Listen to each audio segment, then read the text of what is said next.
चलिए next question देखिए क्या है। What is the maximum value of n such that 5 power n divided factorial 30 plus factorial 35 की 5 power n। तो बताना है कि n की वैल्यू क्या हो सकती है। ये बड़ा सिंपल कंसेप्ट पे बेस्ड है कि आपको हाईएस्ट पावर ऑफ 5 निकालना है। तो 30 में कैसे निकालेंगे, अभी मैं बहुत डिटेल में तो नहीं जा पाऊंगा। तो इसमें 5 की पावर 7 होगा, इसमें भी 5 की पावर, मतलब आप जब देखिए क्या होता है जब आप डिवाइड करते हैं 30 डिवाइडेड 5 किया 6, 6 में 5 का डिवाइड किया 1, यानी यहां पर मिला 5 की पावर 7 इन, इसमें हाईएस्ट पावर 5 की पावर 7 मिलेगा, ऐसा सोच लो। प्लस 35 में जब आप 5 का डिवाइड करेंगे तो 7 प्लस 1 8 मिल जाएगा। बट हमें तो कॉमन देखना है, तो यहां पे कॉमन के हिसाब से देखें तो वो नंबर क्या हो सकता है, where n is a natural number, दोनों के सम की बात कर रहे हैं। 5 पावर 7 आप कॉमन ले सकते थे, तो हम बोल सकते हैं कि 7 is a right answer. What is the value of 2 into 2 into 1। देखिए क्वेश्चन को लिखने का तरीका बड़ा अलग था इस बार। 3 into 3 into 2 into 1 plus 4 into 4 into 3 into 2 into 1 plus 5 into 5 into 4 into 3 into 2 into 1 and so on.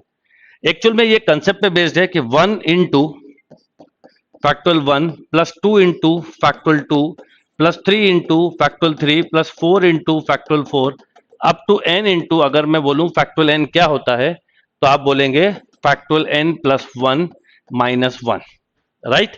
जैसे फॉर एग्जांपल अगर दो n की वैल्यू 2 लें तो 2 रखिए तो 5 आ जाएगा, 3 रखोगे तो कितना आएगा बेटा, इस तरह से कर सकते हैं। ये एक फॉर्मूले पे बेस्ड है। क्वेश्चन बड़ा प्यारा था जो आपको दिया था, थोड़ा सा कंफ्यूज करते हुए दिए हुए paper. 3 into factorial 3, 4 into factorial 4, 5 into factorial 5 up to n into factorial n plus 2 दिया है तो 2 को 1 प्लस 1 लिख सकते हैं। इसका मतलब इतने रिजल्ट को तो मैं लिख सकता हूं factorial n plus 1 minus 1 plus 1, ये कैंसिल हो गया तो फैक्टोरियल n प्लस 1। अब n मतलब जो सबसे बड़ा नंबर हो, तो सबसे बड़ा नंबर है 9, तो सबसे बड़ा नंबर अगर 9 है तो आंसर क्या हो जाएगा, फैक्टोरियल 10। तो इसका करेक्ट आंसर होगा B. a equal to 1 2 3 then how many element are there the power set of a। Power set होता क्या है, power set means 2 power n। पर अब a में एलिमेंट कितने, मान लीजिए एक ही एलिमेंट है तो 2 पावर 1 2 होगा, 5 और 2। अब यहां पर कई बच्चे कंफ्यूज हो सकते हैं, अगर उन्होंने 3 एलिमेंट पढ़ लिए तो 2 का क्यूब होता है 8 और 8 लगा लेंगे। नो, क्योंकि ब्रैकेट के अंदर ब्रैकेट है, ये अपने आप में एक पूरा ही सेट है और इसे एक ही लेना पड़ेगा 1 एलिमेंट। तो 2 की पावर 1, तो 2 इज अ राइट आंसर। कितने लोग बी लिख रहे हैं, yes, B is a right answer. A, B, C are in GP where A greater than 0, B greater than 0, C greater than 0, then which one of the following are correct। अब देखिए A, B, C GP में तो उनका square भी GP में होगा, उनका reciprocal भी, उनका रूट भी। तो correct answer is A plus B by 2 B, B plus C by 2 are in HP, then the following is correct. इसको करने के 2-3 तरीके होते हैं, मैं आपको ट्रिक बताता हूं कि आप इसे चाहें तो वैल्यू लेके कर सकते थे, मैथड से तो खैर होता ही है।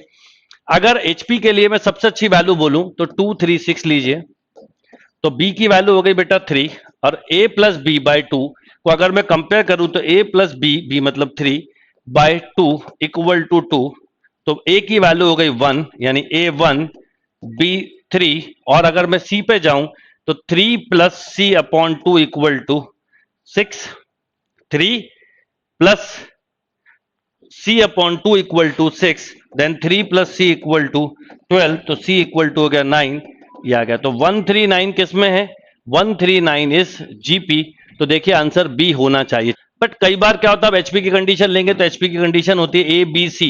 एचपी में है तो B equal to 2ac upon A plus C. इस कंडीशन को ऐड करके आप इस क्वेश्चन को कर सकते थे, मतलब आपको बेसिकली रेसिप्रोकल्स देखने पड़ते। ऐसा भी बोल सकते थे 2 upon A plus B, 1 upon B, 2 upon B plus C are in H P AP.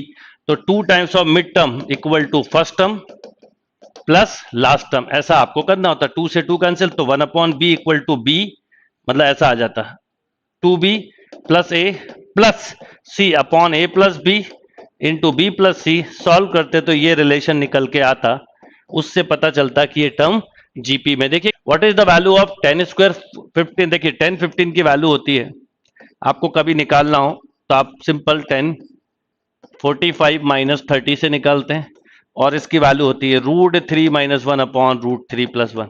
अगर आप इसको रैशनलाइज कर लें तो 3 रूट 3 प्लस 1 रूट 3 माइनस 1 मतलब 2, और जब रैशनलाइज करके ओपन करते हैं तो 4 माइनस 2√3 अपॉन 2 यानी 2 माइनस √3। याद रखिएगा 10 15 की ये वैल्यू ज्यादा अच्छा याद रखना, 2 माइनस √3 और कॉट 15 बोले तो 2 प्लस √3।